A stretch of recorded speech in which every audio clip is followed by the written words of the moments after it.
Okay, let's find the roots of the given rational function. Okay, so again, like before, we want to try to simplify it if we can. So we factor anything we can out of the top and the bottom. We're left with nothing that cancels. We're left with this 3 times x plus 3 over x plus 1. So it wasn't actually very helpful, but we did it anyway. Okay, so now to find the roots, you take the simplified version of the rational function. You set that equal to 0 and solve it.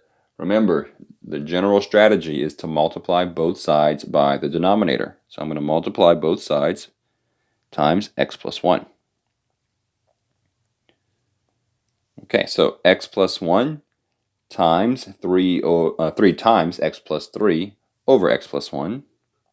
The x plus 1s will cancel to leave me with just 3 times x plus 3.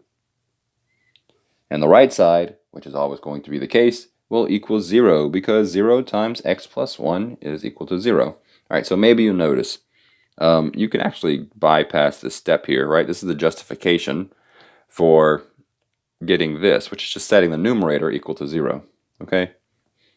It's good to understand where that's coming from, but when finding the roots, you can just write the top, set it equal to 0, okay? After you simplify everything. All right, so let's solve this. There's a lot of ways you can do that. I feel like the most common way, though, will be to distribute the 3, although that is not the best way.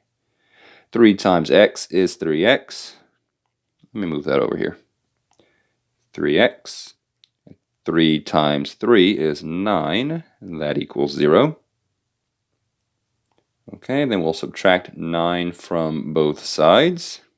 Right, subtracting 9 from both sides will give me 3x equals negative 9. Divide both sides by 3. And that will give me negative 3. Okay, so negative 3 is my root. Okay, I do want to quickly show you how to do this another way. Okay, so let's start off with the original. Notice this is 3 times x plus 3. I can actually get rid of the multiplication first if I want to by dividing both sides by 3. Those will cancel out to leave me with x plus 3 equals 0. And of course, how do I solve that? Subtract 3 from both sides to give myself x equals negative 3, right? So that's just another way to do it. Of course, just pick a way, right? It doesn't matter which way you do it. Okay, so the roots of the rational function is, we'll only have one of them, and that root is negative 3.